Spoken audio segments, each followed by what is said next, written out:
చిన్న బాబులాగా యేసయ్య వచ్చాడు ఆయన ఉన్న దగ్గరికి. ఆయన వచ్చిన సమయంలో ఈయన బజారుకి వెళ్ళాడంట. ఆయన చరిత్రలో ఉంది, ఆయన సాక్ష్యం పుస్తకంలో ఉంది. చదవండి, ఇంట్రెస్ట్ ఉంటే భక్తుల చరిత్ర చదవండి, అట్టనన్న రేపబడతారు.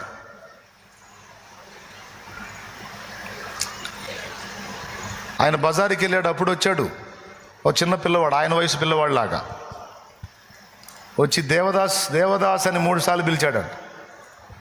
ఆయన అక్క వరుస ఆమె ఉంది, అక్క లేడు బాబు అని చెప్పిందట. సరే నేను వెళ్ళానని చెప్పు అన్నాడు.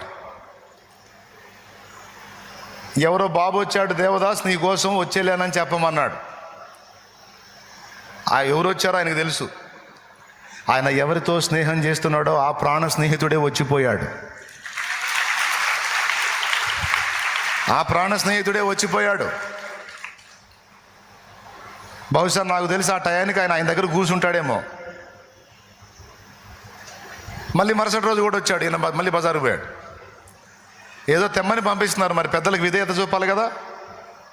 ఆయన వచ్చే టయానికి ఈయన పోతున్నాడు. మళ్ళీ వచ్చి మళ్ళీ పిలిచి 3 సార్లు దేవదాస్ దేవదాస్ దేవదాస్ 3 సార్లు. లేడు బాబు, రోజు వస్తున్నావు,